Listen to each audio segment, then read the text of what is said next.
सावित्री सरोवर आप देख रहे हैं, माँ नर्मदा जी की सहायक नदी है और यहाँ पर उतना ध्यान नहीं दिया जाता इन जगहों पर। तो गंदगी का अभाव था, जहाँ आज प्रणाम नर्मदा युवा संघ और जन अभियान परिषद दोनों के द्वारा मिल करके यहाँ पर श्रमदान किया गया और सफाई की गई है।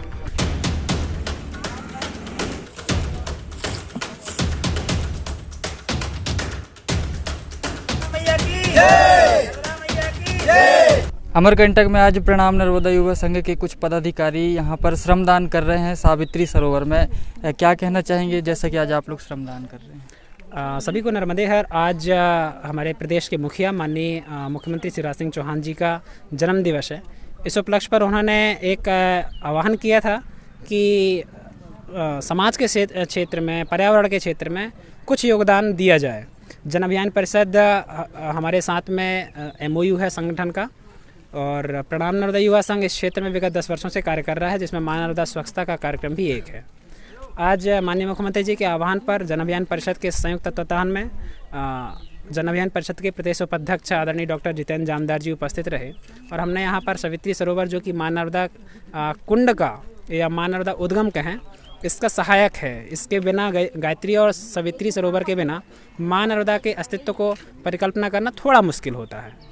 तो यहाँ पर बहुत ज़्यादा मलबा भरा हुआ था। इसका हमारे साथियों ने, लगभग 40 से अधिक हमारे वॉलंटियर्स हैं, आकर के सुबह 7 बजे से यहाँ स्वच्छता में लगे हुए हैं, और ये निरंतर चलते रहेगा। तो मुझे विश्वास है कि आने वाले दिनों में माँ नर्मदा के जो अविरल धारा है ये प्रवाहित होती रहेगी।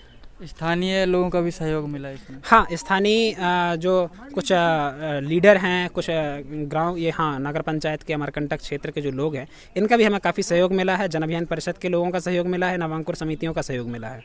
जैसे कि श्रमदान आप करते हैं, श्रमदान से कितना कुछ एक मन को आनंदित करने वाली अनुभूति होती है? बहुत ही ज़्यादा। सबसे ज़्यादा जो कठोपनिषद का एक वाक्य है, मैं अक्सर बोलता भी हूँ, आत्मनाम मोक्षात जगत हिताय च। ये हम किसी दूसरे के लिए नहीं कर रहे हैं, हम स्वयं के लिए कर रहे हैं, स्वयं के मोक्ष के लिए, स्वयं की खुशी के लिए कर रहे हैं, बहुत ही ज़्यादा। और जब अपने माँ की सेवा करो तब तो कितनी ज़्यादा प्रसन्नता होगी। तो ये माँ की सेवा है, या कोई दिखाने का, फोटो करने का तो ज़्यादा उद्देश्य नहीं है, हम अपनी माँ की सेवा कर रहे हैं। जी, अंत में एक सवाल कि स्वच्छता को लेकर लोगों को कितना जागरूक रहना चाहिए? बिल्कुल, हमारा जो मूल उद्देश्य है सफाई करना नहीं है। हमारे संगठन शुरुआती के दिनों में 2014 से लगभग 17 तक हम लोग सफाई कर रहे थे। अब हम ज़्यादातर, हमारा जो फोकस है जागरूकता के ऊपर है। तो आप देखेंगे, चाहे नर्मदा जन्मोत्सव हो या महाशिवरात्रि का कार्यक्रम हो, या और कोई भी ओकेज़न हो जिसमें अमरकंटक या नर्मदा तट में बहुत ज़्यादा भीड़ लगती है, अब हम स्वच्छता से ज़्यादा जागरूकता पर फोकस कर रहे हैं। और एक बार जो चेतना जागृत हो गई लोगों की, हमारा एक कहना है कि यदि नर्मदा में गंदगी ही ना किया जाए तो सफाई करने की आवश्यकता नहीं पड़ेगी। हम लोगों को गंदगी करने से रोक दें, इतना स्वच्छ कर दें कि हम अपनी माँ के आंचल को गंदा कर रहे हैं, उसके ऊपर कब तक मलमूत्र करते रहेंगे, कब तक उसके ऊपर निरमा साबुन डालते रहेंगे। तो जागरूकता का बहुत ज़्यादा प्रभाव पड़ता है। सावित्री सरोवर में सफाई कार्यक्रम में आप शामिल हुई, कैसा लग रहा है आपको? बहुत अच्छा लग रहा है, क्योंकि ये श्रमदान है। ये नर्मदा माई की नगरी है, और नर्मदा जी के ही किनारे हम लोग श्रमदान करते हैं। नर्मदा माई की बहुत आशीर्वाद मिलता है ये सब करने से।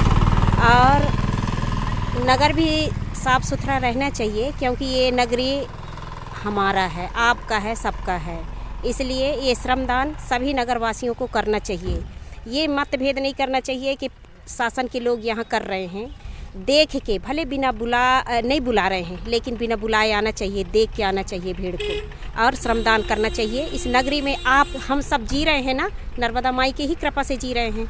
इसलिए सबको स्वच्छ और स्वच्छता अभियान में भागीदारी लेना चाहिए, और नर्मदा माई के किनारे किनारे सभी लोग और पूरे नगर में साफ़ सुथरा रखना चाहिए। बाकी स्वच्छता कर्मचारी तो है ही हैं, लेकिन हम सबको भी भागीदारी इस स्वच्छता अभियान में रहना चाहिए। जी सर, एक्चुअली सहयोग तो हमारे विकास सर का मतलब पूरा था। हम लोग उन्हीं के मतलब संपर्क से यहाँ पे उपस्थित हुए, लेकिन वो मतलब माननीय मुख्यमंत्री जी का यहाँ पे हम लोग को यहाँ आने के बाद पता चला कि उनके जन्मदिन थे। तो ये जैसे कि इस अवसर पे यहाँ पे उपस्थित होकर हम लोग को अंदर से बहुत खुशी मिली। और हम एक प्रॉपरली हम बनारस के हैं, और हम सोशल एक्टिविस्ट हैं, और थोड़े ब्रेन हेमरेज के पेशेंट थे, इसलिए हम डॉक्टर चंद्रमौली यहाँ प्रोफेसर हैं IGNTU में, उनसे मिलने आए थे। बट बाय द वे हमारा संपर्क के सर से हो गया, तो हमको मतलब बहुत अच्छा अनुभूति यहाँ पे हो रहा है, और हम कोशिश करेंगे कि यहाँ पे जल्दी फिर से विजिट करें। धन्यवाद। आपका शुभ नाम? भावना सिंह। आप शामिल हुए, सबसे पहले क्या नाम है आपका? मेरा नाम पवन गुप्ता है। और मैं प्रणाम नर्मदा विद्युत संघ से लगभग 3 साल से जुड़ा हुआ हूँ। श्रमदान आपने किया, कैसा कुछ लगा आप लोग को? इसमें लगने वाला कोई ऐसा विशेष नहीं, ये प्रणाम नर्मदा युवा संघ की जो है नियमित गतिविधियों में शामिल है। हम समय समय पर नर्मदा सफाई के कार्यक्रम चलाते रहते हैं और एक विशेष आज दिन महत्वपूर्ण है कि माननीय मुख्यमंत्री जी का जन्मदिन है। इस दिवस पर जन अभियान परिषद के साथ मिलकर हमने नर्मदा कुंड की सफाई की। मैं धन्यवाद करूंगा सभी हमारे वॉलंटियर्स जो निस्वार्थ भाव से हमेशा हर गतिविधियों में प्रणाम नर्मदा युवा संघ के साथ जुड़े रहते हैं और बिना किसी लाभ की इच्छा के सफाई कार्य हो, रक्तदान हो या अन्य गतिविधियों में हमारा सहयोग करते हैं।